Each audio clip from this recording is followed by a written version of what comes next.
Ah, tá ali, tá, eu vi. Bom, então, retomando, né? Isso. Eu estava falando dos vários textos aí que tem várias teorias e esse processo de reescritura, né?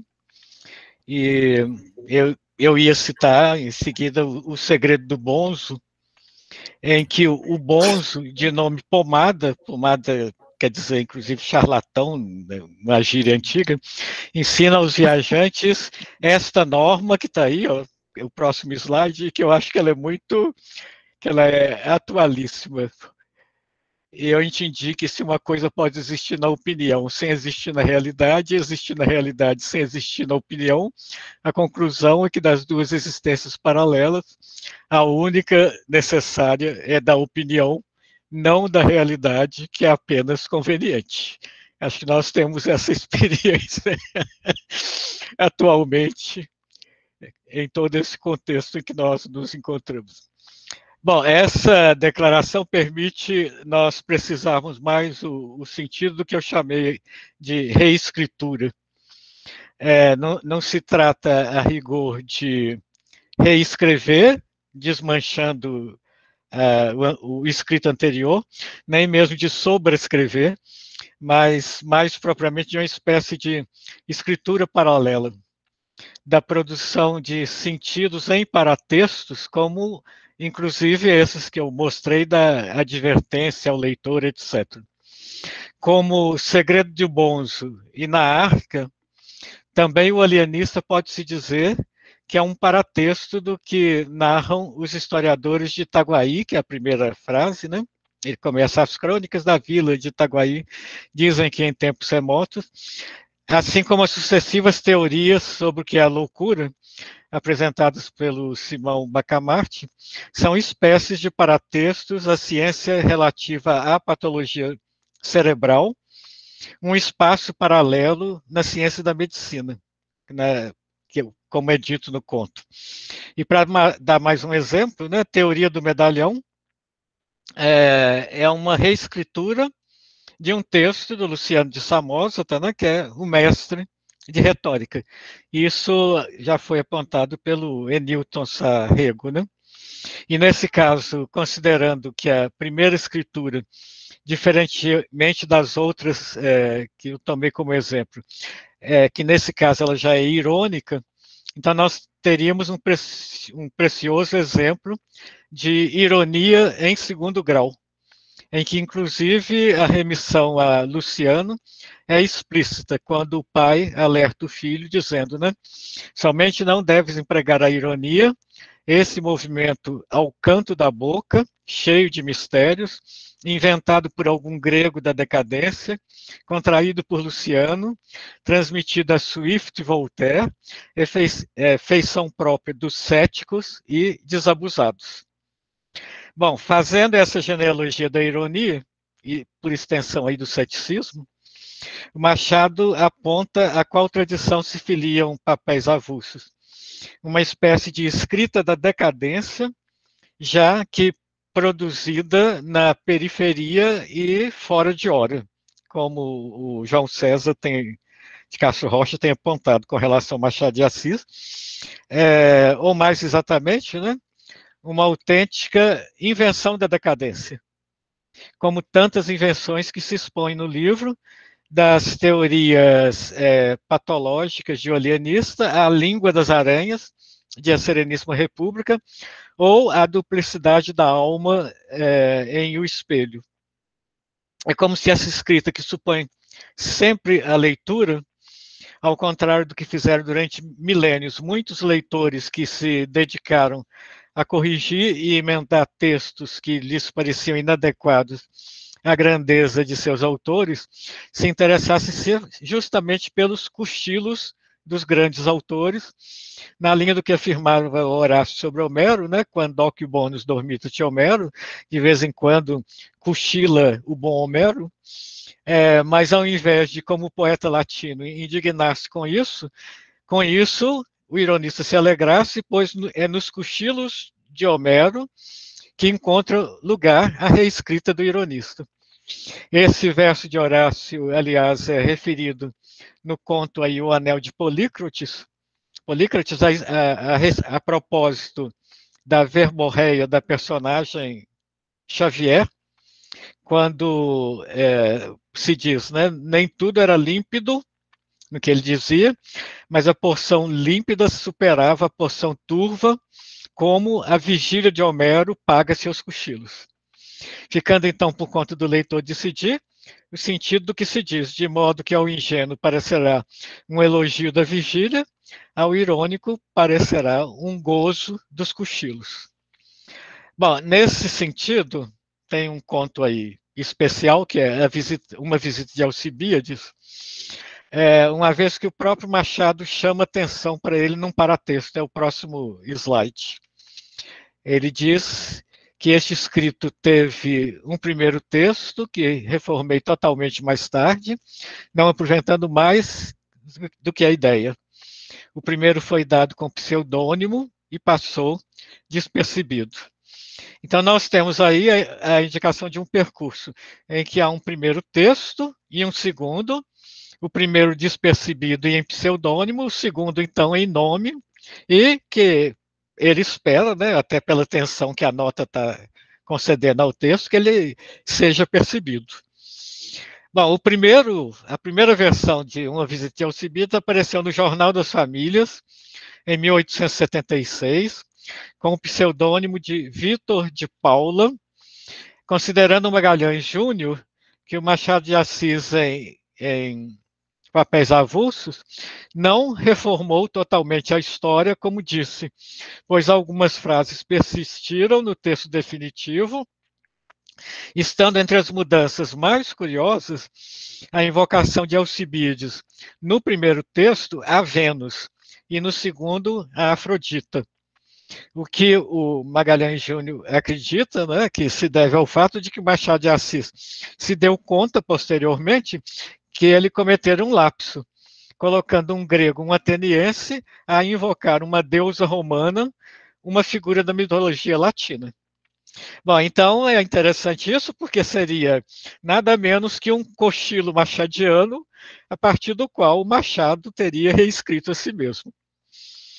Bom, é claro que há palavras, passagens, muita coisa da primeira versão conservadas na segunda, mas não é isso que interessa, mas a possibilidade de nós identificarmos o que é que ele está chamando de ideia, já que nós estamos pensando aqui que esses contos são de ideólogos, como eu falei.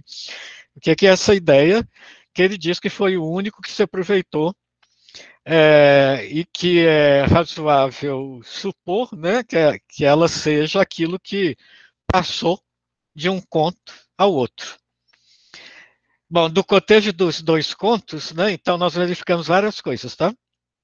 O protagonista é desembargador nos dois, gosta de ler depois do jantar, a leitura de textos da antiguidade transporta-o para aquela época e desaparece em os tempos modernos. Trata-se de uma verdadeira digestão literária. Isso está nos dois contos, tá? Na última vez, continua também o que está nos dois contos, a página aberta acertou de ser a vida de Alcibíades por Plutarco, e o desembargador sentiu-se transportado para os Jogos Olímpicos, etc. Ele exclamando, imaginem se vivi. Isso está nos dois contos também. Voltando a si, os olhos do desembargador caíram em suas roupas modernas e ele então perguntou: que impressão faria ao ilustre ateniense Alcibiades o nosso vestuário moderno? Isso está nos dois contos.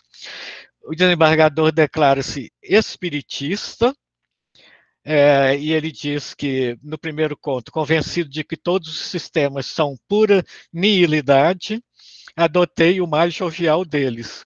E no segundo, ele muda um pouquinho, convencido de que todos os sistemas são pura nihilidade, resolvi adotar o mais recreativo deles. Então ele evoca Alcibiades, que comparece não como sombra impalpável, mas em carne e osso, trajado à moda antiga. O desembargador dá notícias a Alcibiades sobre a política atual da Grécia e ele fica orgulhoso, falando, sempre os atenienses estão dominando a Grécia. O desembargador sugere, então, uma ida, na primeira versão, a uma soirée, e na segunda, a um baile. Aí, então, nas duas, é preciso que Alcibiades mude de roupa, e para orientá-lo como fazê-lo, o desembargador veste-se primeiro, provocando a cada passo o espanto de Alcibiades, que quando vê as calças, por exemplo, exclama, canudos pretos, e estranha muito que a roupa do desembargador toda é preta, comentando, o mundo deve estar imensamente melancólico se escolheu para uso uma cor tão morta e tão triste. Bom, quando ele põe o nó na gravata, o Alcibiades tem a impressão de que o desembargador tenta suicidar e avança para ele para salvá-lo. E, enfim, quando o desembargador põe o chapéu, uma cartola, ele provoca a segunda morte do Alcibiades, que fica extremamente espantado com o que é aquilo. Bom, então, isso está nos dois, tá? E nós podemos dizer que tem três eixos aí que se combinam na ideia. A digestão literária, que permite viver uma outra vida, tá? Como se espera de um conto, ele havia dito, né? Que faz esquecer o conto da vida. O confronto entre antigos e modernos, tendo como mote a diferença de roupas, para concluir pela melancolia moderna. E, em terceiro lugar, a experiência espiritista, que conduz, no caso do Machado, a um resultado surpreendentemente materialista. Então, qualquer desses aspectos configuram verdadeiras teses concernentes à digestão literária, melancolia moderna e empirismo. E eles demonstram como nós estamos diante de um protagonista ideólogo, sendo disso que o conto tira o seu sentido. Bom, sobre o motivo mais central, que é o das roupas, tudo indica que Machado deve tê-lo colhido no Xavier de Mestre, né, no livro dele, Viagem em Volta do Meu Quarto, que é referido nas Memórias Póstumas. Mesmo que a importância do escritor francês no romance machadiano seja em geral reconhecida, em especial a lei filosófica de que dentro do homem convivem a alma e a besta às vezes é chamado também de a outra, o que eu desejo ressaltar é como no caso de uma visita de Alcibiades, a ideia colhida na viagem em volta do meu quarto, que é uma ideia então narrativa, ela parece bem mais específica. Ela ocorre numa passagem importante que é no término do livro, tá, e da viagem do narrador, que é um capítulo longo, capítulo 62, em que o narrador declara que estava sentado perto da minha lareira depois do jantar e dobrado em minha roupa de viagem e abandonado voluntariamente a toda a influência, esperando a hora da partida. Quando aconteceu que, continua o narrador, os vapores da digestão enviados ao meu cérebro obstruíram de tal modo as passagens pelas quais as ideias se movimentam quando vêm dos sentidos, que toda a comunicação se viu interceptada. Ele foi então tomado de um torpor, e uma vez que pessoas que o haviam visitado antes houvessem comentado a morte de um famoso médico chamado Sinha, o narrador formula a seguinte ideia: se me fosse permitido invocar as almas de todos aqueles que ele pode ter feito passar para o outro mundo, quem sabe se sua reputação não sofreria algum revés? Disso, então, ele passa a perguntar-se como seria se as personagens famosos da antiguidade, que morreram em seu leito, como Péricles, Platão, a célebre Aspásia e o próprio Hipócrates, como seria se os tivéssemos sangrado e enchido de remédios, como se usava e se usa até hoje. O movimento seguinte, né, ele acrescenta, tudo que posso dizer é que foi minha alma que evocou o doutor de Cos, quer dizer, Hipócrates, né? O de Turim, que é o doutor Sim, é um italiano, e o famoso homem de Estado, que é o Péricles, mas quanto à sua elegante amiga, Aspásia, eu asseguro humildemente que foi a outra, quer dizer, a besta, essa outra parte da alma, que fez um sinal, de tal modo que, fechando os olhos e adormecendo, ele se viu chegado à fila de Hipócrates, Platão, Péricles, Aspásia e o doutor Sinha com sua peruca. Tem nisso, então, um diálogo de mortos, a moda tão luciânica, né? No qual os homens tratam de medicina e política, enquanto a Aspásia, que as dissertações dos filósofos fazia bocejar, havia pegado um jornal de modas que havia sobre a lareira, manifestando seu espanto à vista dos penteados apresentados, então, nessa revista de moda. A Bela, ele diz, né, a Bela ateniense se divertia muito percorrendo aquelas ilustrações e se espantava, com razão, com a variedade e bizarria dos costumes modernos. Explique-nos, ela disse, por que as mulheres de hoje parecem mais ter roupas para esconder-se do que para vestir-se. Então, o tema das modas, que estava sugerido desde o início do capítulo, né, porque ele fez referência à roupa de viagem, que se insinua ainda na menção à peruca desse médico, Dr. Sinha, é o que leva o diálogo a seu termo, quando a cadela Rosine, saltando nos braços do narrador, segundo ele, mergulhou novamente nos infernos, as sombras famosas evocadas pela minha roupa de viagem. Tá? Evocadas pela minha roupa de viagem. A roupa é uma ideia importante aí. Então, os três eixos da ideia, na verdade, eles já estão aí no Xavier de Mestre. A digestão, a evocação dos mortos e o estranhamento das roupas. Mas de um modo menos radical do que em Machado.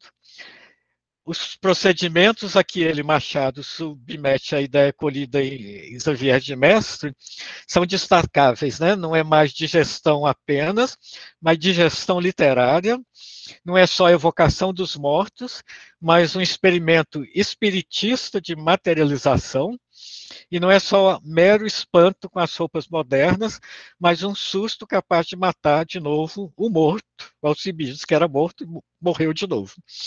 Esse procedimento de reescritura da ideia, colhida de outro autor, no sentido de uma radicalização, ou seja, de tirar da ideia todas as consequências, eu acho que é o que orienta a reescritura do conto do próprio Machado,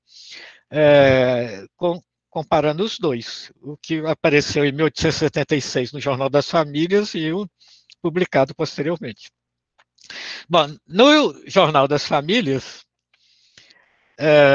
já havia um narrador que também era desembargador, tá? Um desembargador Álvares. O entrecho se apresentava como uma anedota, que ele diz que o desembargador Álvares bebeu a última gota de genuíno café, limpou os bigodes ao guardanapo e dispôs-se a obedecer às moças que lhe pediam uma anedota. E ainda que ele principia com as palavras, né, não contarei uma anedota mentirosa, dessas que os redatores de folhinhas aumentam ou remendam para regalo dos fregueses, não deixa de prevalecer o ar de uma simples história curiosa e jocosa, à margem dos grandes assuntos, ainda mais porque o momento era a noite de Natal, na casa de um comendador, em que, diz o narrador, o desembargador era figura obrigada por ser conversado galhofeiro paurador, trazendo sempre no alforje da memória boa cópia de anedotas que distribuía às meninas e rapazes curiosos. Bom, esse prólogo da história incrível que se vai narrar, que é a visita de Alcibiades, amortece o estranho que ela tem, de um modo que não se poderia dizer inapropriado a um conto que se conta num jornal voltado para as famílias, tudo visando a tranquilizar a leitora e assegurar-lhe que é só uma anedota de salão que ela lerá. Conforme salienta a Silene Pereira, que estudou os dois contos, o Jornal de Famílias, no editorial com data de 1869, ele definia sua proposta com base num tripé: a publicação de graciosos romances palavras do que está no jornal, tá? A publicação de graciosos romances que nem uma só vez ofenderam a delicada susceptibilidade das leitoras, bem como de anedotas espirituosas e morais, que têm por certo causado a vossas excelências o prazer que as pessoas de finíssima educação experimentam nesse gênero de amena literatura. Segundo pé, do tripé, a economia doméstica, com a publicação de receitas culinárias, supondo-se que mais de uma receita foi aproveitada com suma vantagem pelas mães de família, que nos honram com sua assídua leitura.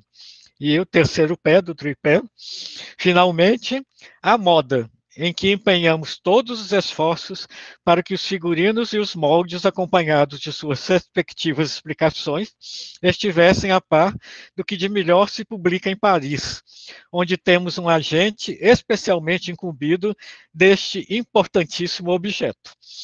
Bom, então vocês vejam que, aparentemente, com exceção do segundo pé, que é culinária, uma visita de Alcibiades responde com certeza aos outros dois, a anedota e a moda. Mas a falta de conexão com o segundo pé, que é a culinária, só se pode dizer à primeira vista, pois a anedota se passa depois do jantar e a experiência se define como digestão literária. É provável, então, que a ideia do conto tomada do Xavier de Mestre tenha sido impulsionada pelo próprio caráter do Jornal das Famílias, em que o Machado escreve desde junho de 1864. Recordando, né, que no Xavier de Mestre, as pazes se comprazem em folhear um jornal de mode que havia sobre a ladeira, né, uma revista de modas, a qual, mudada a cena do centro para a periferia, podia ser o próprio Jornal das Famílias, que se dedica, então, tanto à moda. Bom, mas vários trabalhos, tá, tem aí confrontado as duas versões. A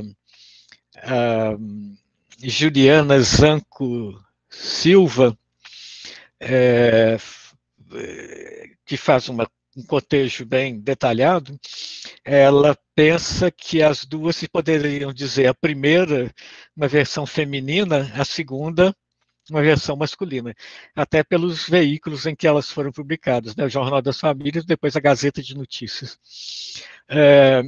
Assim, um dos traços que merece destaque, né, como no caso da primeira versão, existe a necessidade de prover informações que se supõe que as leitoras não tenham, como faz o desembargador Álvares, quando ele explica quem é Plutarco. Ele diz assim: sábado passado, logo depois do jantar, estirei-me no divã e abri uma página de Plutarco. Essas meninas talvez não saibam que Plutarco é um autor grego, pois fiquem sabendo, e um autor profano e pagão. Sem embargo disso, tem muitos merecimentos.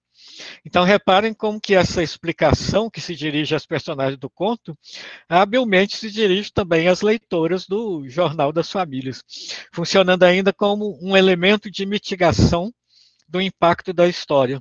Inclusive, enquanto ressalta que vai botar em cena personagens que são profanos e pagãos. Esse cuidado com a recepção justifica mesmo aquele pretenso lapso apontado pelo Magalhães Júnior de dizer Vênus e não Afrodite, já que o nome latino da deusa era, sem dúvida, o mais corrente que o grego, sendo usado comumente em traduções, por exemplo, na tradução da Ilíada pelo Odorico Mendes, que foi publicada em 1874, e além do mais, assim que, que se usa na tradução de Plutarco para o francês, feita pelo Jacques Amiot, que é a versão que o desembargador Álvares do Conto diz que tinha lido. Então, não é um lapso do Machado, é intencional. Bom, de tudo isso, né, ressalta a diferença de enquadramento na reescrita da ideia para o novo conto, né, na Gazeta de Notícia, que é o publicado em papéis avulsos. Já que a introdução da primeira forma do conto, tudo isso que o desembargador disse, ela foi completamente abandonada. Não só isso, mas se eliminou o narrador do conto, tudo sendo entregue à personagem narradora, que sem outros enquadramentos se dirige numa carta ao chefe de polícia da corte. Né? O texto começa assim: carta do desembargador X ao chefe de polícia da corte.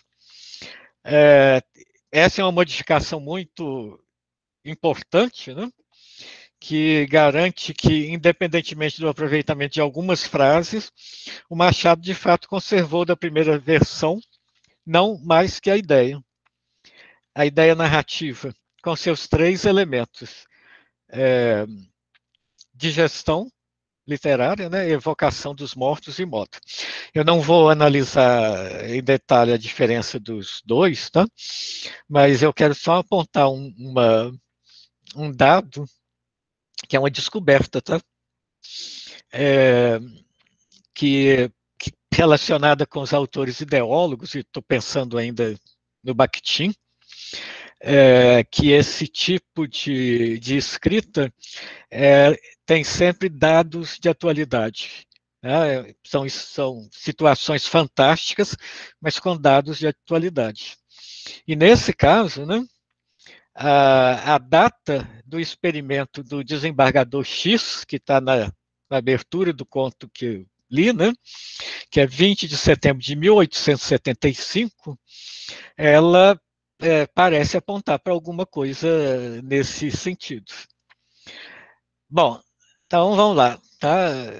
A primeira versão tendo sido publicada em 1876, a data da carta do desembargador X, que é 20 de setembro de 1875, não poderia fazer parte da ideia que se aproveita na segunda, já que o desembargador Álvares, na primeira, conta sua história numa noite de Natal, e a data aqui é setembro, 20 de setembro, dizendo que a experiência lhe tinha acontecido no sábado passado.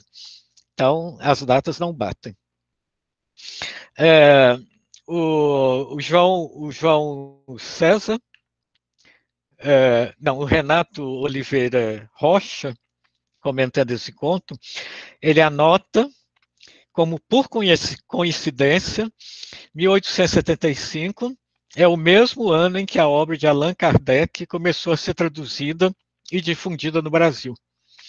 O que é uma intuição que vai na direção correta, cumprindo a juntar que foi também em janeiro do mesmo ano que veio à luz o primeiro número da Revista Espírita, que só durou 6 meses, publicada pela Sociedade de Estudos Espiríticos, ou Grupo Confúcio, fundado no Rio de Janeiro em 1873. Como o desembargador, nas duas versões, se declara espiritista, então convém considerar qual era, na década de 1870, o conhecimento e a difusão dessa doutrina no Brasil. Bom, já em 1853, alguns jornais brasileiros, tá, do Rio de Janeiro, do Recife, de Fortaleza, davam notícias sobre os fenômenos das mesas girantes registrados nos Estados Unidos e na Europa. Em 1865 se instalou em Salvador o primeiro centro espírita do país. O fundador, que é o Luiz Olímpio Teles de Menezes, publica no ano seguinte o opúsculo, né, O Espiritismo, e em 1869 cria o jornal espírita O Eco do Além Túmulo. Mesmo que o grupo Confúcio do Rio de Janeiro, da corte, tenha se extinguido em 1879, em 1876 foi criado lá também uma Sociedade de Estudos Espíritas Deus, Cristo e Caridade. E essas datas então mostram que o espiritismo, não sendo algo desconhecido no Brasil, e em especial no Rio de Janeiro, não deixa de ser também uma novidade que justificaria a explicação dada pelo desembargador Álvares às suas jovens ouvintes, né? Bem como as leitoras do Jornal das Famílias, quando ele diz: eu não sei se sabem que sou um tanto espiritista. Não se riam, sou até muito. Posso dizer que vivo, como, durmo, passeio, converso, bebo café e espero morrer na fé de Allan Kardec. O que é Isso aí é uma profissão de fé, né, digna de um neófito. Mas tudo isso foi abolido na segunda versão do conto, conservando só o que se diz o que diz na sequência o desembargador Álvares. Aquilo que eu já li, tá? Convencido de que todos os sistemas são pura nihilidade, adotei o mais jovial deles. Tá? E que foi reescrito como o mais recreativo deles. Essa reformulação, eu acho que reforça o tom irônico na abordagem da novidade que se introduz entre a elite brasileira e uma novidade importada de Paris, como as últimas modas da Revista das Famílias. Tá? É preciso destacar que, nesse momento inicial, o Espiritismo se apresentava como uma doutrina científica, como um sistema, como diz o desembargador, a qual, no contexto de uma visão positiva da realidade, se justificava por meio de experiências mediúnicas, ou seja, sem fugir do empirismo próprio do pensamento pós-iluminista. As revistas espíritas publicadas na Inglaterra e nos Estados Unidos, dando grande espaço para o relato dessas experiências. E aí, curiosamente, tá? Um desses relatos que se tornaram famosos diz respeito a uma experiência de materialização, conforme o método criado por um geólogo norte-americano, Denton, uma experiência que é descrita numa carta de John Hard, cuja esposa era médium, enviada à revista inglesa The Medium and Daybreak, a qual essa carta é datada de Boston, 20 de setembro de 1875. Então, vocês vejam que é a mesma data do desembargador com a troca de Boston pela corte. Bom, esse experimento tinha como finalidade, tá, obter a moldagem das mãos e dos dedos materializados dos espíritos. Pode passar um modelo desse? Ah, ficou pequenininho. Não, é isso que está aí dentro do quadro, tá? É, com a fim de demonstrar, tá? Isso para demonstrar o fenômeno das materializações. E foi usada a técnica criada por esse geólogo, que é um cientista, portanto, a qual consistia em dissolver parafina num balde de água quente, a fim de que se obtivessem os moldes de dedos dos espíritos que se manifestavam, o que, segundo a carta, redundou em pleno êxito. Quer dizer, o espírito punha a mão dentro do balde e ficava esse molde, tá, das mãos. Evidentemente que eu não tenho como precisar a possibilidade do Machado de Assis ter tido acesso a essa carta do John Hard, embora a coincidência das datas pareça muitíssimo sugestiva, não sendo absurdo supor a circulação no Rio de Janeiro de exemplares dessa revista, né, inglesa.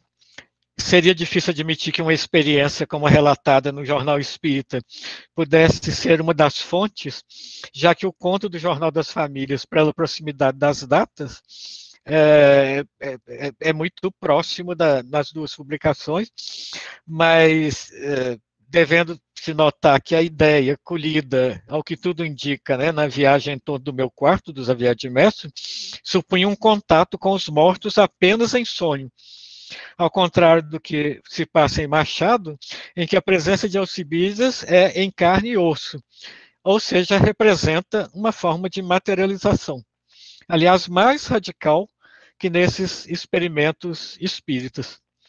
Seria talvez mais razoável admitir, uma outra possibilidade, que houvesse da parte do Machado, que não houvesse da parte do Machado um conhecimento do experimento de Boston, quando na primeira versão do conto, ele tendo sido alertado para isso por algum leitor espírita, como ele acrescenta na segunda no segundo prefácio das Memórias Póstumas, né, o comentário de um leitor, Macedo Soares, que diz que ali também havia muito de literatura portuguesa. Bom, enfim, tá, considerando que a primeira publicação do conto na nova forma se fez na Gazeta de Notícias, tudo então mimetizaria a Carta de Boston, levando a ironia, que foi publicada também, tá, numa revista, num jornal, levando a ironia ao limite do riso dos céticos e desabusados, que riem não só do espiritismo, como de outros empirismos e cientificismos, então em voga, não só aqui, mas um pouco ou muito em todos os papéis avulsos do livro. Bom, uma visita ao Alcibiades, então, oferece a oportunidade ímpar, né, de acompanhar como é que o conto foi tirado do seu lugar primeiro, tá, que era a Revista das Famílias, foi reescrito a ponto de fazer dele um não conto e publicado na Gazeta de Notícias, e finalmente foi posto em relação com os outros textos, a roda da mesa do pai, nos papéis avulsos. Em gradações variadas, talvez se pudesse dizer o mesmo dos outros papéis, que eu entendo que se chamam avulsos por terem passado pelo mesmo tipo de operação: separação e depois reunião. E não só reunião. Tá? Além, contudo, da operação relativa à publicação e republicação, que vai dos periódicos ao livro, se poderia especular se esses contos se chamaram avulsos em mais dois sentidos, porque eles foram arrancados do conjunto de contos que o próprio Machado havia escrito até então, e porque eles foram tirados do conjunto mais amplo do que se considerava em geral um conto, para ganhar a forma de contos-teoria, contos-retrato, contos-exemplos, contos-filosofia, contos-experimentos, em resumos, contos que não são contos. Ainda que essas hipóteses não sejam desprezíveis, é o próprio Machado, está no próximo slide, tá? Que numa carta escrita já aqui na Nabuco em 14 de abril de 1883, provê uma perspectiva mais acurada da questão, afirmando isso que está aí, né? Não é propriamente papéis avulsos, né? Não é propriamente uma reunião de escritos esparsos, porque tudo que ali está, exceto justamente a chinela turca, foi escrito com o fim especial de fazer parte de um livro. Então, considerando, você me dirá o que o livro vale, né? Então, considerando que o livro foi publicado em novembro de 1882 e que o último conto que o integra, Verba Testamentária, apareceu na Gazeta de Notícias em 8 de outubro desse mesmo ano de 1882, não é possível, de fato, conceber o livro como uma recolha de escritos esparsos, mas, pelo contrário, como um livro ainda inédito, a partir do qual os contos foram espargidos pela imprensa periódica. Tendo em vista que em outra carta a Nabuco, datada de 14 de janeiro de 1882, o Machado informa que está de saída da corte por 2 meses, a fim de restaurar as forças perdidas num trabalho extraordinário que tive em 1800 e 1881, o período de março a dezembro de 80, correspondendo à publicação periódica de Memórias Póstumas, que apareceram como livro no ano seguinte, em 81. Não seria absurdo supor que a escrita da maior parte dos contos de papel avulsos faça parte desse trabalho extraordinário que ele diz, né, que teria acontecido ainda em 81, quando em outubro de 81 ele começou a publicar O Alienista na revista A Estação, e em dezembro, na Gazeta de Notícias, ele publicou a segunda versão ele publicou Teoria do Medalhão. Então, as datas que estão no próximo slide, elas, considerando que essas datas, considerando então essas datas, parece verossímil admitir que os textos respondessem a um programa para o qual a advertência do livro pretende chamar a atenção. a ordem da publicação dos contos na imprensa periódica correspondendo, na maioria dos casos, àquela em que eles aparecem no livro, né? A cronologia seria uma explicação perfeita, né, se não houvesse a exceção confessa de A Chinela Turca, que já havia sido publicado antes, em 1875, e ainda mais dois textos que impõem problema, né? Na Arca, o qual, salvo o mero esquecimento do autor, né? Parece que ele esqueceu, né, que ele já havia publicado em 1878, esqueceu da carta ao Joaquim Nabuco. Ele reformulou esse conto, tirando um prólogo, tá? E a segunda versão de uma visita de Alcibíades, né? Então, esses três ele já havia publicado. Os outros estão no livro na ordem da publicação.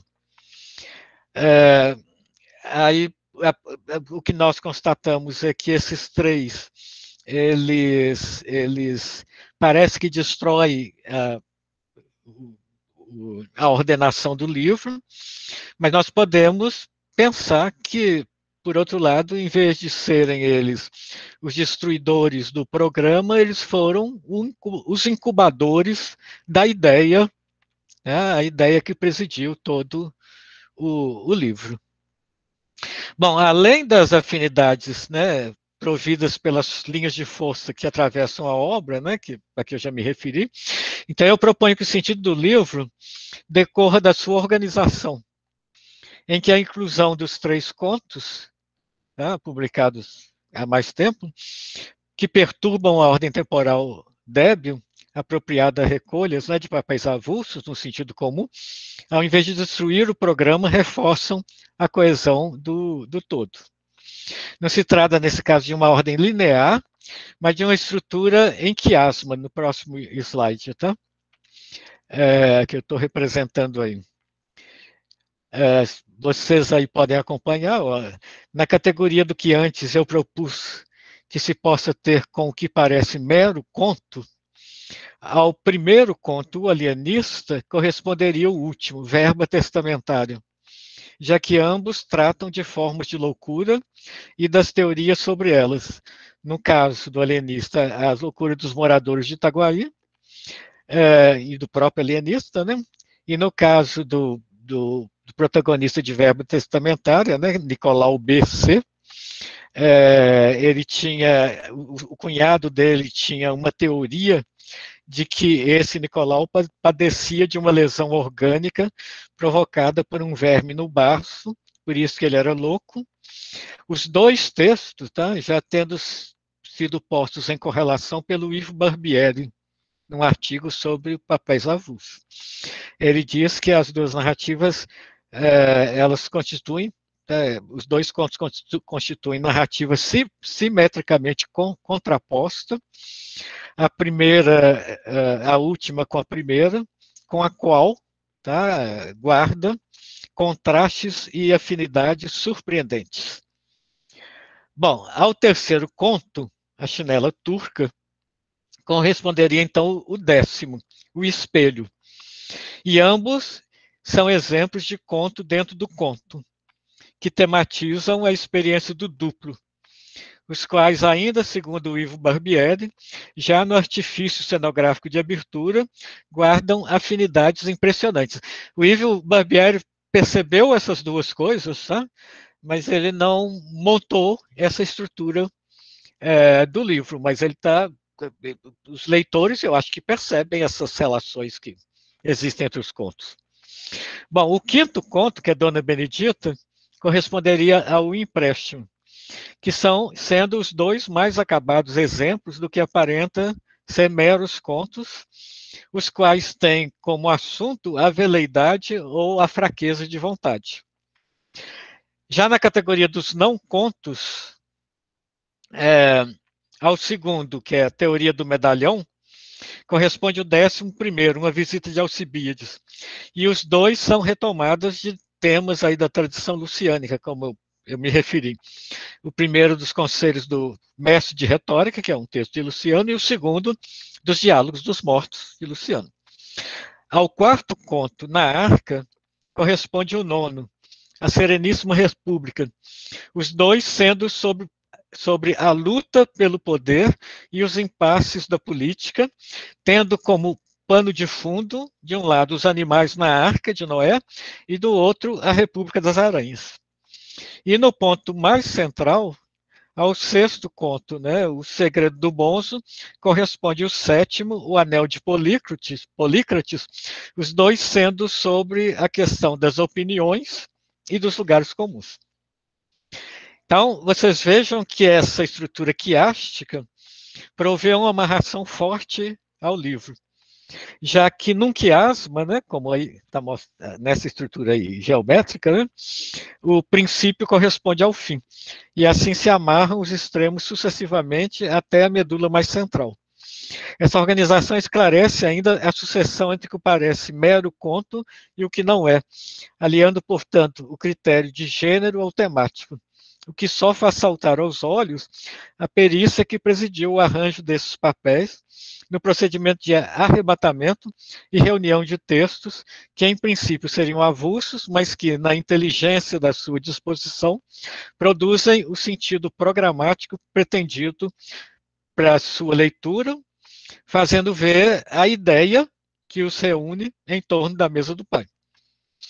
Isso permitiria mesmo elucubrar, ainda que só tentativamente, sobre a gênese do livro.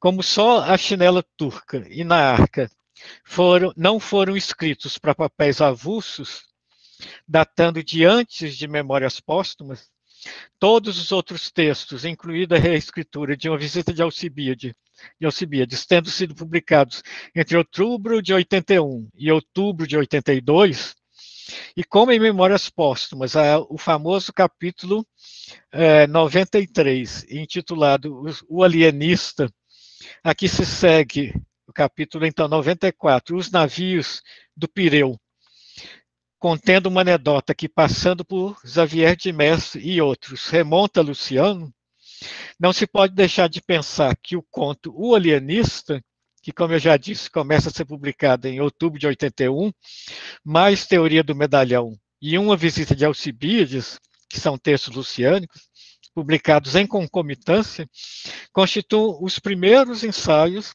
da série de histórias projetadas desde o início como integrantes de um conjunto, a que depois se teriam ajuntado as duas escritas e publicadas anteriormente, A Chinela Turca e na Arca.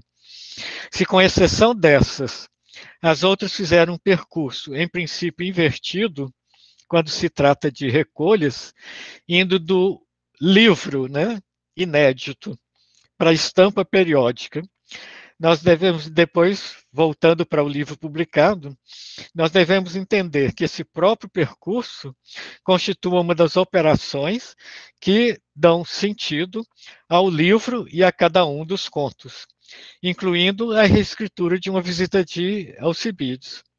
Enfim, né, um livro que, sem ser inteiramente uma recolha de avulsos, encena isso, pondo em cena um autor ideólogo.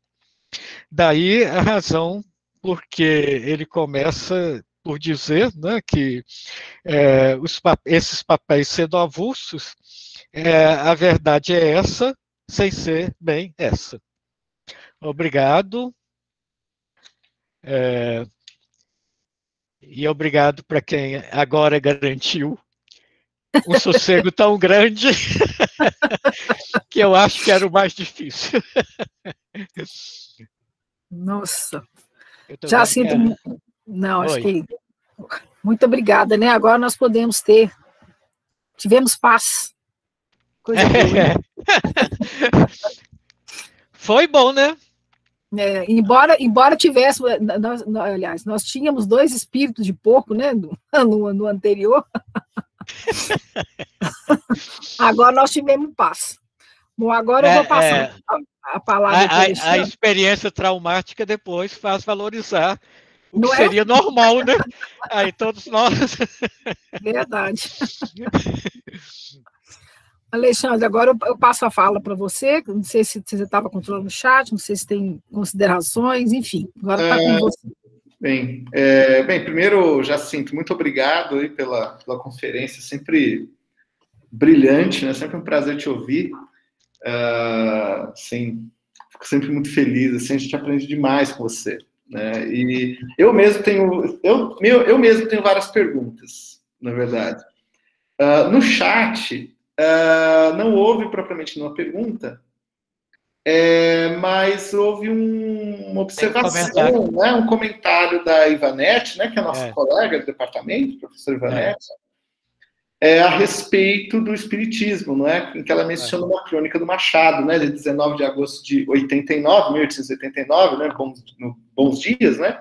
Que é bastante frontal no debate com a novidade do espiritismo, né? O cronista chega a dizer que, aspas, o espiritismo é uma fábrica de idiotas e alienados, mas a crônica, claro, é repleta de sentidos a contrapelo, né? Então, a Ivanete, ela inclusive estudou, se não me engano, no mestrado, no doutorado, não tenho certeza, ela melhor a Ivanete elucidar essa questão, justamente as crônicas do Machado. Então, acho que ela tem um conhecimento vastíssimo do Machado cronista. Não sei se a Ivanete quer falar alguma coisa e propor algo relativo, né, justamente a essa crônica do Machado. Oi, gente, boa noite. A lâmpada, justamente que fica aqui em cima do computador, queimou. Então, estou num breu aqui. Num breu. Mas, Jacinto, muito obrigada pela sua fala. Eu me lembrei também, né, foi uma nostalgia aqui, mas, na verdade, foi um estudo de mestrado, doutorado, né, das crônicas, e aí eu me lembrei que em várias crônicas, o cronista, né, a partir aí de uma voz subterrânea aí do Machado, ele fala também muito, se posiciona muito com relação ao espiritismo, né? E é sempre um posicionamento ambíguo, né, mas, ao mesmo tempo, o cronista se coloca como um crítico ferrenho do espiritismo, né? Mesmo que ele mostre ali uma ambiguidade, ele aproxime o espiritismo da curanderia e, ao mesmo tempo, da medicina, né? Ele faz uma espécie de vínculo, mas ele tem umas afirmações, assim, né? O cronista, muito contundentes, né? Então, ele fala que de fato, uma fábrica de fazer doido, que tem que ir para a cadeia, polícia em cima de espírita e curandeiro, né? Então, só me remeteu a esse posicionamento que aparece nas crônicas, né, a respeito disso, e discutindo essa novidade. Em vários jornais, tá? Esse assunto aparece. Eu estou pegando aqui uma nota de pé de página, tá? Desse texto mesmo. Então, por exemplo, em 1877, estou pegando coisas mais perto da produção desses contos, né? Tem tem um texto, tá? Que o autor assina só como C, que chama assim, Profissão de Fé de um Espiritista. Em verso, tá? Ele fala assim: não estudo nem penso, mas se quero, da ciência também seguir a trilha, invado um botequim, leio consulto, do Jornal do Comércio a Gazetilha. Sou, portanto, feliz com a minha sorte, e no mundo me julgo um grande artista. Acredito em feitiço em maus olhados, e faço profissão de um espiritista. Tá? Então, tem um outro, em 1881, desse mesmo jornal, assinado por um colunista chamado Alter, que ele fala assim: todas as crenças são boas, diz o Espiritismo, a revista, tá? No seu primeiro número. O Espiritismo é espiritista. Os seus redatores afagam mesmo a esperança de que, desprendidos deste val de lágrimas, passarão para um planeta mais adiantado. É favor escreverem-nos de lá, sim? Então, é o mesmo tratamento irônico. Tá? Aí, em 1882, quem disse que as religiões se vão? Pelo contrário, cada vez surgem mais religiões e as mais cômicas, as mais bufas. É a positivista, a espiritista, a presbiteriana e quantas outras ainda. Simplício, que não quer o incômodo de nenhuma, diz filosoficamente: isso de religiões nenhuma vale. cá eu, graças a Deus, sou ateu. Bom, então, isso aqui é um levantamento que eu fiz naquele site da Biblioteca Nacional, né? Pegando aqueles jornais, e simplesmente escrevendo assim, espiritista. Quer dizer, tem muita coisa que circula nos jornais. Uma parte disso tudo, né? Aqui está falando presbiteriana, né? É meio uma reação católica, né? Tem isso também, mas esses aqui são, que eu li esses exemplos, e o Machado de Assis são irônicos, né? Eles não estão defendendo uma outra religião. Agora, eu acho importante esse aqui que falou do positivismo. Eu acho isso muito importante, quer dizer, inclusive, eu falei no começo, né, do empirismo. O que acontece na visita de Alcibiades é uma experiência, é um empirismo, tá? Como a ciência preconizava, ainda mais nessa linha do positivismo, né? Está dentro desse contexto aí, dessa época, né? E o Machado, como é irônico em tudo, né?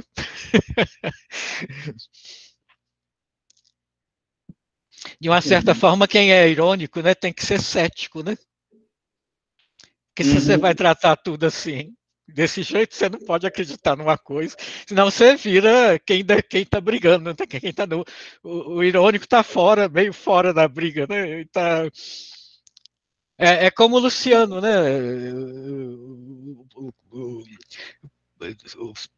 Dos primeiros textos, né? O primeiro ou o segundo, agora não vou lembrar, do comentário sobre Luciano, escrito pelo patriarca de Bizâncio no século X, o Fócio.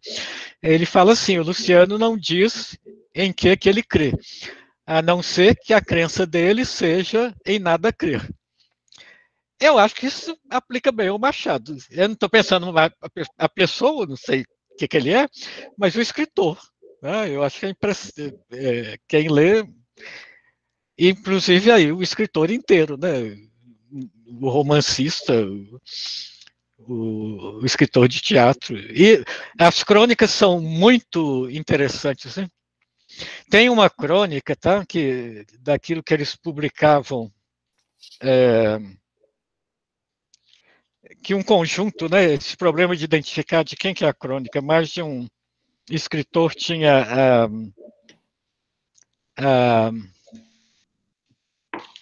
mantinha uma crônica numa dessas revistas, né?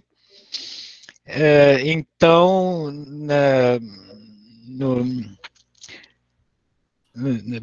na Semana Ilustrada, né, em 1866, e a crônica é assinada como Doutor Semana. Foi feito um estudo agora recentemente, recuperando, né, por estilo. Tem uma crônica pequenininha, tá? Que é sobre vestuário.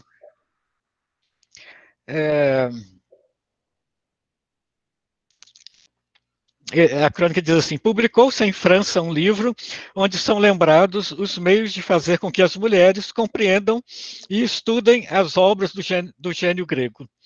Um crítico do Jornal dos Debates, o senhor Eugène Jung, apreciando essa obra, lembra as belas que, em vez de deixarem o cetro da moda aos diretores de lojas de fazendas, inventem elas próprias o vestuário, mostrando nisso que são as rainhas do gosto. Pobre senhor Eugène Jung, pois não vê esse escritor que pede ao nosso tempo uma coisa impossível. O vestuário já não é uma parte da graça, aquele sexto sentido da sociedade grega.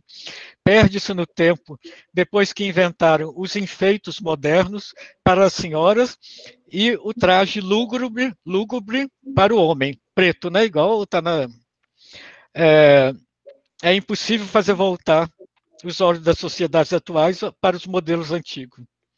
E aí vai no... Bom, criticando, tá? A saia balão. Não há nenhuma dúvida que se Fine, ou Faina, não sei se é inglês ou francês, aparecesse hoje, corria o risco de ficar abandonada. Não, é uma grega. Se Fine aparecesse hoje, corria o risco de ficar abandonada, graças à beleza inimitável daquele inimitável vestuário. Mas um balão um sutambarque, né, aquelas saias soldadas, uma coisa dessas hoje, forjada na França, importada e copiada pelos outros povos, é ouro fino. Quem se importa hoje em saber até que ponto aquelas elegantes antigas tinham o gosto apurado para essas coisas? Que diferença, que abismo! Mas as brasileiras devem protestar contra esse prosaísmo do tempo, fazendo alguma coisa de gosto, alguma coisa nova. Sobretudo, os balões. Os balões. E aí acaba a crônica desse tamanhozinho. Eu não sei se ela é do Machado, tá? Está assinado com esse nome comum. E eu não sei se ela foi pescada, mas eu acho que nessa nova recolha de crônicas aí, eu esqueci o nome dela, ela é professora lá na Unesp, em Assis, né? Publicou há uns 2 anos atrás. Recuperou mais umas 300 crônicas, né? Que ela, pela análise do estilo, aí está considerando que são do Machado. Sim. Hoje, assim, tem um comentário aqui, um outro comentário, né, do Edson, né, que ele faz um elogio dessa proposta, né, da leitura que você faz da dimensão, não é, estruturante de papéis avulsos, né, diz assim que ela é muito sugestiva para pensar o salto machadiano a partir das memórias póstumas, né, que ganhou outros contornos a partir de sua proposta estrutural do quiasma subjacente à construção de papéis avulsos, né. O papéis avulsos é aí no gênero conto, que são as memórias póstumas. Exato. A mudança, né, que está consciente, né? Eu acho que por tudo que ele está dizendo, pela advertência, etc. Essa coisa, né, da primeira e segunda fase, ele faz referência, né? Na minha primeira fase, num dos livros mais para frente, né? Então, tem a mudança aí mesmo. Não é que a primeira fase vai ser jogada fora, né? Ela também é muito boa, né? Mas é claro que o escritor também, ele não fica o mesmo sempre, né? Nem é de esperar, nem de desejar, né? Um escritor que ficasse só repetindo sempre o mesmo. Ô, Jacinto, esse comentário do Edson me fez lembrar uma coisa, que inclusive é um pouco ensejo assim, para uma das minhas questões, né? Eu ia fazer uma questão relativa a essa. Então eu já vou fazer as duas, né? Esse comentário do Edson me lembrou disso, na verdade, né? Tenho na minha cabeça assim 2 questões, né? Que o comentário do Edson um pouco que me incentiva até a perguntá-los, porque tem relação. Né? A primeira delas, eu acho que, de certo modo, você respondeu, talvez pudesse falar mais, que tem a ver com essa relação entre papéis avulsos e as memórias póstumas. Né? Então, quer dizer, o que você demonstra, que eu acho excelentemente, né, essa dimensão filosófico-cínica, por assim dizer, do papéis avulsos, né? Justamente, principalmente nos não-contos, né? No uso de gêneros que foram tradicionalmente usados pela filosofia, né, como o gênero epistolar, né, inclusive pelos cínicos, né, mas não só, né, o estoicismo, pensar nas cartas a Lucílio de Sêneca, né, e o diálogo, evidentemente, né, o diálogo socrático, tal, a base ali do discurso dialético e tal, né, então essa digamos assim, essa tônica, esse leitmotiv, vamos dizer assim, filosófico, né, irônico, inclusive dessa ideia do sistema de nihilidade, né, assim, de nihilidade nesse sentido, né, de ironias ao próprio sistema filosófico, por assim dizer. Eu acho que nesse sentido papéis avulsos se irmana, não é, as memórias póstumas, né. Estou pensando, por exemplo, no humanitismo, né, que aparece lá, não é, como ironia, como paródia dos grandes sistemas filosóficos do XIX, não é? Depois isso reaparece no Quincas Borba, né, por exemplo. Né? Então, essa seria uma primeira questão, se dá para a gente entender, então, que talvez esse leitmotiv seja um aspecto, não é, que aproxime, ou que irmana, pensando em digamos assim, no que ele falou, membros, né, de uma mesma família, né, sentados ali à mesa de jantar pela obrigação do pai, né? E a outra questão tem a ver com o elemento estruturante em quiasmo do livro. Eu estava pensando o seguinte, essa questão da unidade do livro, eu acho que ela se coaduna muito, talvez, a uma recepção, a uma leitura que talvez o Machado faça muito agudamente, da antiguidade também, né? Já que a unidade do livro, essa unidade livresca, pelo menos a partir da época helenística, não é? Ela assume uma centralidade muito grande, não é, para a obra. Eu fiquei pensando, por exemplo, no Calímaco, né? Principalmente ali nos livros, no livro de Iambo, né, do Calímaco, né? Na ordenação métrica, não é, dos Iambos, né? Justamente essa ordenação vai ser imitada às avessas, né, por Horácio depois, né? Em Roma, nos Epodos, né, que ele inverte, né, essa disposição métrica, assim como também Catulo, não é, no livro de Catulo, que ele também faz a mesma inversão, não é? Então você tem, pelo menos, não sei se foi essa edição do Catulo, né, mas pelo menos a primeira parte do livro é polimétrica e depois ela é monométrica, assim, né, em dístico elegíaco. Isso eu acho que no livro de poesia funcionava muito fortemente, né, entre os antigos. Mas eu estou falando isso tudo da questão quiástica do livro, porque eu não sei o que você acha, se você já pensou nisso. Talvez o Edson até me ajude nesse sentido, posso estar muito errado. Pelo que eu me lembre, as 10 bucólicas do Virgílio, né, as 10 églogas, elas também têm uma disposição similar a essa do Papéis Avulsos, que você apresentou aqui. Eu nunca tinha pensado nisso. Essa apresentação que você deu, eu fiquei lembrando disso, porque no Virgílio, há uma alternância, né, da mesma maneira que Papéis Avulsos, há uma alternância entre conto e não conto, como você propõe.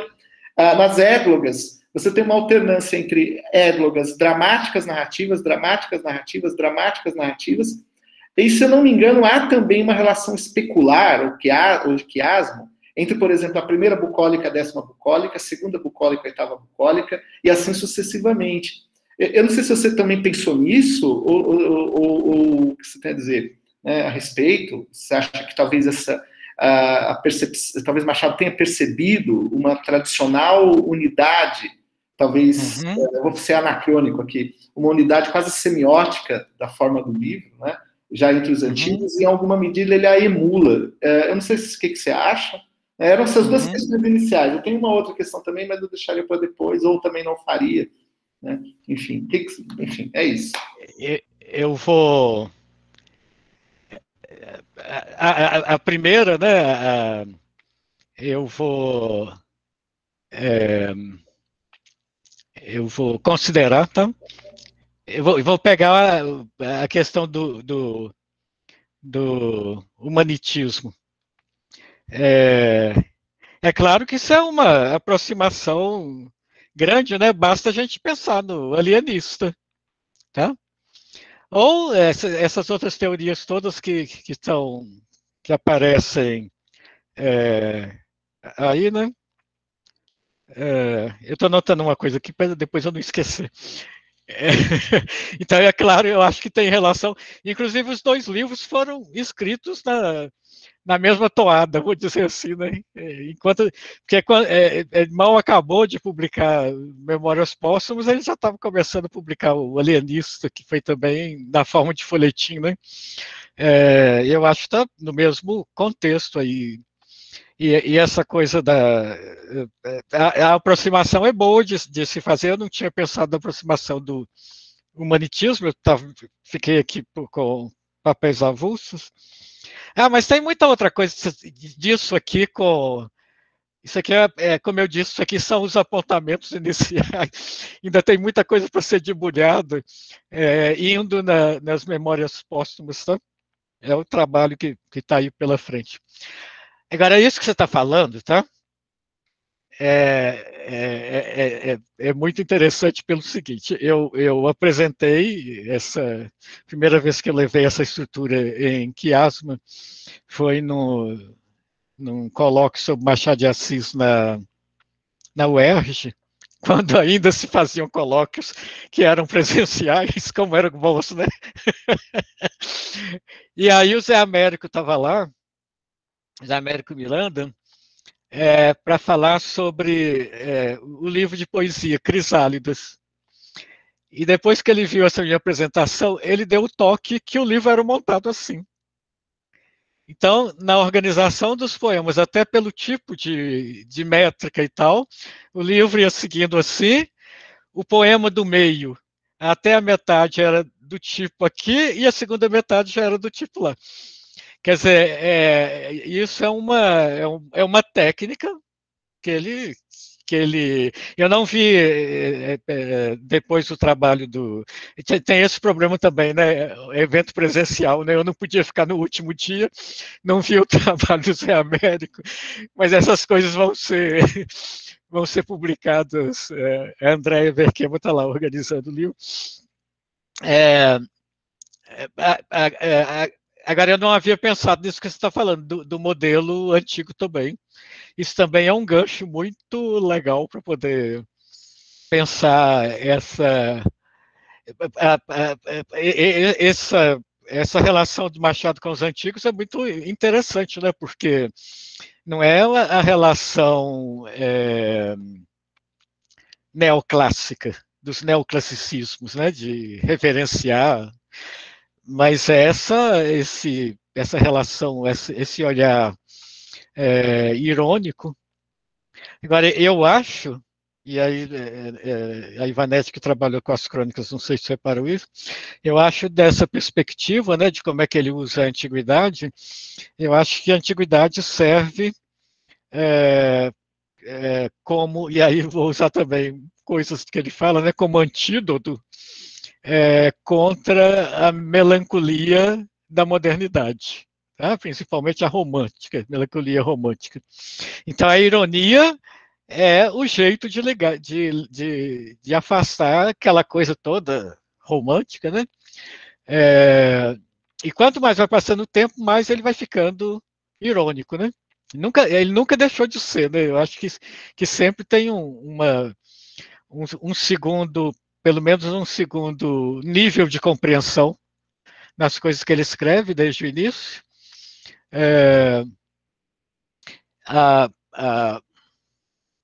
Essa é meio assim, né? A antiguidade dá para a gente é isso que o Alcibiades está fazendo, né?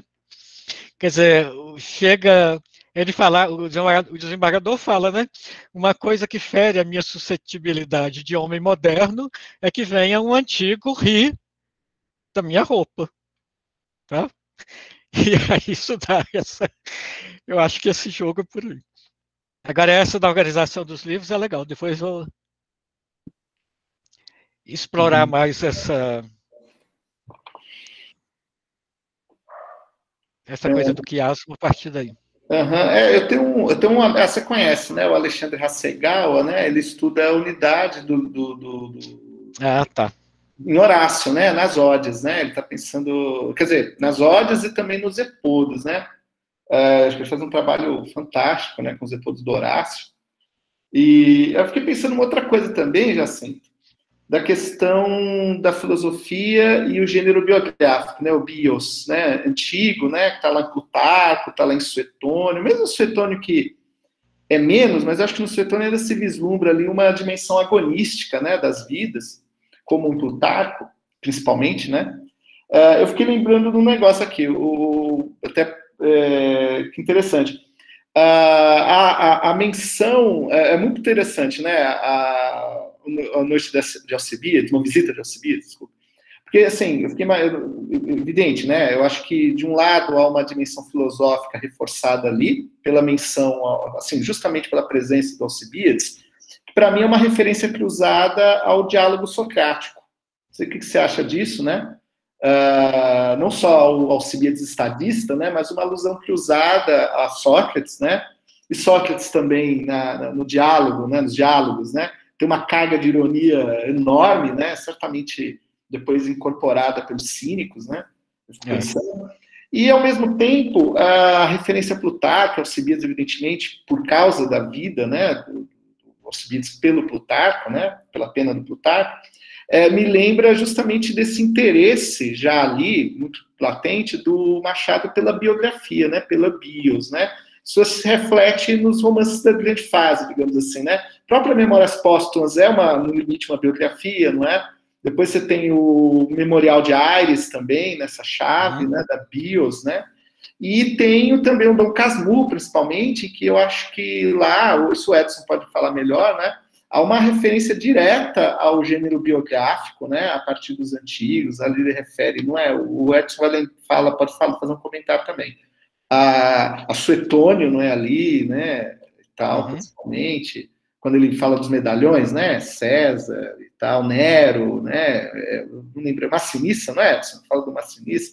Então, esse interesse da biografia por parte do Machado, eu acho que ele no Visita de Alcibiades já se escancara, não é? A partir, evidentemente, de um paradigma da antiguidade, né? Sem dúvida, isso tudo isso tudo faz parte, né, dessa relação que ele tem com a antiguidade. Tem umas coisas que são sempre interessantes, né? No caso da primeira visita de Alcibiades, primeira versão, o desembargador leu a vida de Alcibiades em Plutarco, é o que ele está lendo nos dois casos. Mas no caso da primeira, ele lê a versão francesa do Amiot, né, que é aquela versão lá do século XVI, clássica, né, francês clássico. É interessante dar essa informação, porque ele não está furtando os passos, né, os intermediários. E no segundo, o desembargador fala que desde a juventude ele tinha essa mania dos gregos, dando a entender que ele não leu em tradução. Tá? Ele não leu a tradução do Amiot. Então aí são as pequenas mudanças, né, que vão indicando processos aí do Machado. Além da coisa do bios, né, da biografia, etc., que claro que esses exemplos e que aqui nos contos também aparecem, né? Não, aliás, todos mais ou menos têm isso, mas tem um em especial, né, um dos que parece mais com conto, que é a Dona Benedita, o conto Dona Benedita, que é classificado como retrato. Isso também é um gênero, né, que está nessa linha, e aí ele está pondo mesmo, retrato.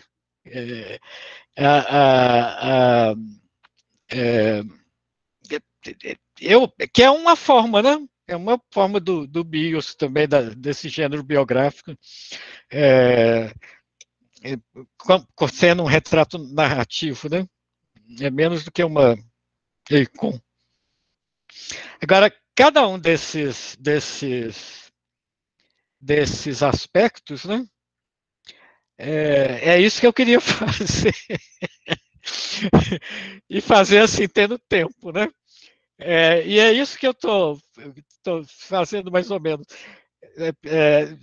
Na verdade, eu tenho tudo anotado da obra inteira, que uma época eu fiz isso, e agora precisa de articular da forma como é o ideal para fazer trabalho intelectual, né? E agora, na idade que eu estou, eu posso me dar o luxo de fazer isso, porque ninguém vai ficar me cobrando. Então, de que cada coisa que é percebida, você tem tempo para explorar aquilo. Quer dizer, a minha ideia agora é, enfim, escrever o livro que eu falei que há tanto tempo eu queria escrever. A Grécia de Machado de Assis, sendo que a Grécia de Machado de Assis inclui os romanos. Tá? Quando ele diz assim, veja como anda o grego, meu amigo, na carta dele para o Mário de Alencar, né? Isso inclui também o que ele está lendo dos autores latinos. Então, tudo que aparece assim é bom, porque já são sugestões de exploração. Posso fazer um comentário? Oi? Vai lá, Edson. Estou ouvindo? Então, Jacinto, queria até te fazer uma pergunta interessantíssima. Eu já ia fazer a pergunta e você, no final desse seu último comentário, você tocou na questão de você voltar a escrever sobre Machado, né? Primeiro, tem uma pergunta aqui um pouco perigosa para um ex-orientando, mas há algum texto seu entre o seu ensaio, A Grécia de Machado de Assis, sobre Machado, né, claro, e esse estudo que você está fazendo agora, que se tem eu comi mosca, e aí eu queria te perguntar por que você, quando voltou, e pelo menos tendo voltado agora, escolheu papéis avulsos. Eu estou fazendo a varredura do Machado de baixo para cima, né? Eu já sinto naturalmente, sabe? Estudando romance e contos. E eu brinco com os meus orientantes, estou com 3 orientantes agora em iniciação científica, estudando memórias póstumas. Eu falo com eles, agradeço que vocês estão pegando o filé, porque os bolsistas anteriores pegaram um pouco de outro, né? E aí você foi direto no filé, de forma proposital? Como é que está essa organização aí desse retorno aos estudos machadianos? Em primeiro lugar, como você se torna parte da minha bibliografia, então tem muita coisa que eu não preciso fazer, eu posso ir no que você já fez. Mas, não, isso é de verdade. Quando aquele artigo, né, que era lá de 99, né, A Grécia de Machado de Assis, aquilo ali já era o plano de escrever esse livro, e que tem uma história engraçada também. Um dia eu falei, eu vou escrever... Então eu vou contar a história, já que aqui a gente já está no... Um dia eu disse assim, eu vou começar a ler Machado de Assis metodicamente, não é para fazer absolutamente nada, eu tenho coisas que eu leio assim, eu leio sempre romances e tal, e não me deixo aquilo transformar em trabalho. Então eu comecei a ler metodicamente, e aí eu estava ainda nos primeiros romances, eu não sei se eu passei o primeiro, eu estava no segundo, eram os romances. E uma hora eu peguei o lápis para poder marcar, porque tinha coisa demais, e depois eu não ia achar de volta. Ou seja, deixou de ser o que eu queria, que era só ler o Machado de Assis. Aí eu fui fazendo isso. Isso lá, devia estar lá em 98, sei lá quanto. Aí, numa coisa da faculdade, falaram para eu abrir um evento, e eu sentei e pensei aquelas coisas e escrevi A Grécia de Machado de Assis. Depois daquele texto, a Maria das Graças Augusto, né, que é professora de filosofia no Rio, um dia ela falou assim, você roubou o título da Alice. A Alice era uma orientanda dela, né? Que agora é professora na Federal Fluminense, Alice Haddad. Eu falei, eu roubei o título da Alice? Ela falou, a Alice que falou isso, a Grécia de Machado de Assis, que ia fazer uma coisa um dia. Aí eu pensei assim, bom, como eu vou fazer agora com um título tão bom? Mas a última vez que eu encontrei com a Alice, com a Graça, eu falei assim, Alice, eu roubei seu título. Ela falou assim, não, a Graça já me falou isso, não tem nada disso, não tem a menor ideia disso. Então, eu recuperei o título agora, tá? Tem uns 2 anos. Mas, então eu tenho esse monte de coisa anotada, tá? E ali naquele primeiro texto, né? Mas eu tenho que ler a bibliografia também, que não é só ler o Machado, né? Outro dia o Enilton Sarrego escreveu no Academia, eu vejo assim, Enilton Sarrego deixou um recado. Ele escreveu uma coisa curiosa, ele falou assim, você cita meu livro, o livro dele é o Luciano Machado, claro, né? E é um livro ótimo. Você cita meu livro, mas não discute meu argumento. Aí eu falei assim, gente, eu acho que eu faço isso mesmo. Eu boto a referência, porque ele falou do Machado e Luciano. Então, eu peguei para ler o livro dele de novo. Tá? Então, tem uma série de coisas e outras coisas, né? Que a bibliografia sobre Machado é enorme, né? Que eu preciso de ler. Agora, eu já também, você está perguntando no intervalo, né? Muito. Só tem, entre isso aqui e aquele primeiro texto, só tem um outro texto, que foi um texto pequeno que saiu no suplemento literário, organizado pela Ruth Silviano Brandão. E aí ela pediu o texto e me falou assim, mas não é essas coisas de Luciano que todo mundo já falou, não, escreve uma outra coisa sobre Machado. Aí é um texto que chama Elogio da Polimatia, que eu acho que é uma coisa do Machado também, que é essa coisa de ser polímata, de falar sobre tudo, o mundo todo está em volta, e essa forma... E aí isso envolve, de novo, o uso da antiguidade, né?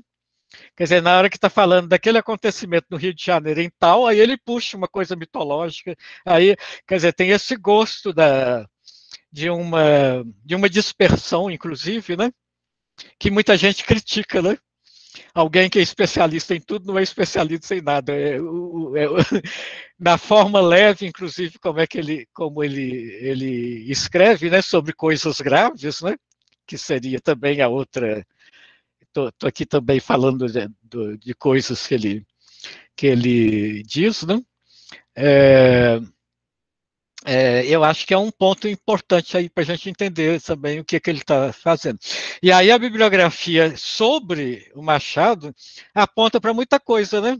Porque tem um livro assim, As Receitas de Machado de Assis. Machado de Assis e a Bolsa de Valores.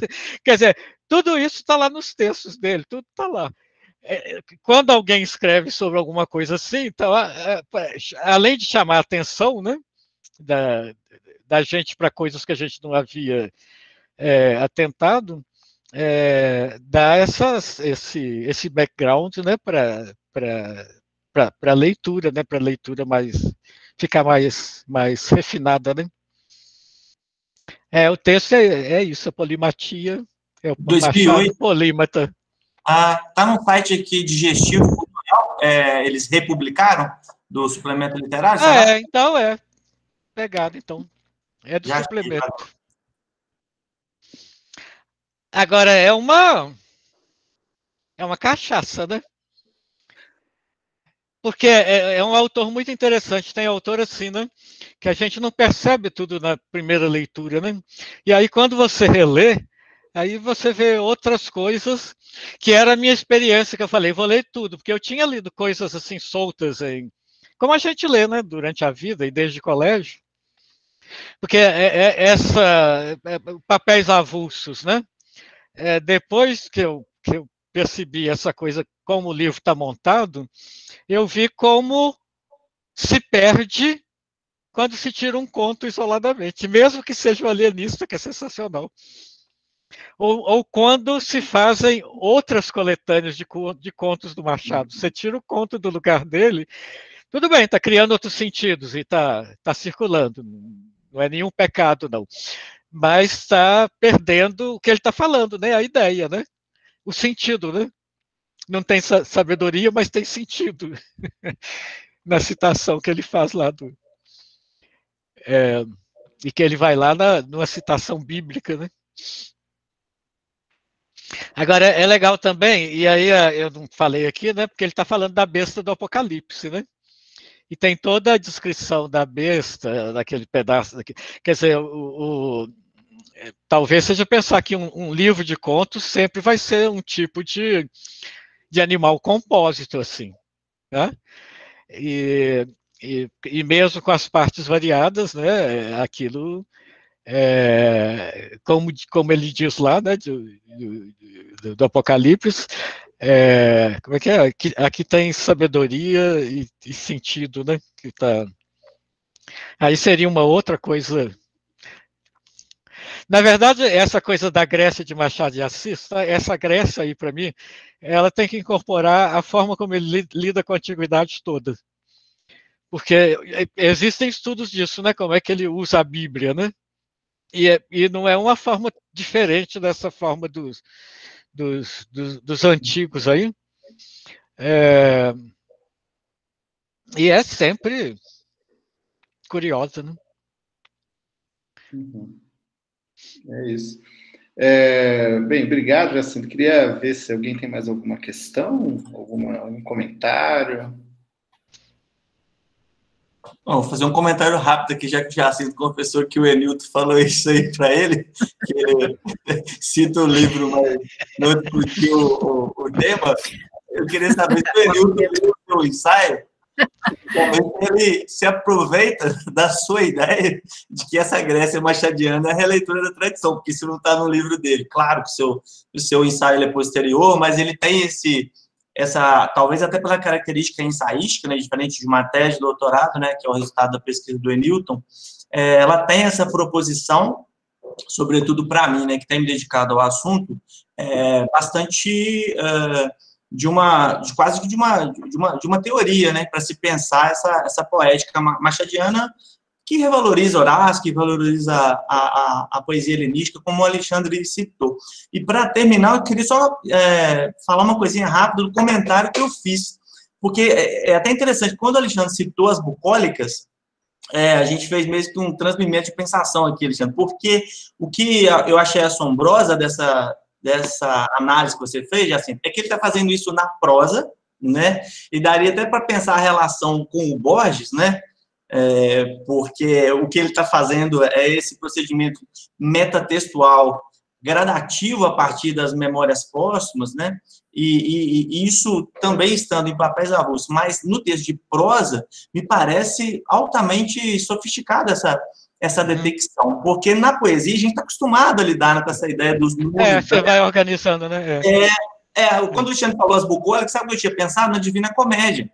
A ideia da geometria sagrada, o 3, né? E quando você usou o 6, e aí apareceram 12, me remeteu na hora para a poesia. E como o Machado ele é um excelente poeta, embora a crítica prefira exaltar, né, o romancista e o crontista, eu achei muito legal essa sua sacada aí. Tá de parabéns mesmo.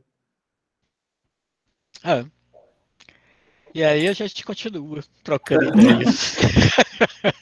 Muito legal. Bem, eu não sei se alguém fez alguma questão, né? Aparentemente não. Eu vou, assim, primeiro que eu queria... Eu caí um pouco de paraquedas aqui na mediação, a Sueli que pediu para que eu fizesse essa parte, né?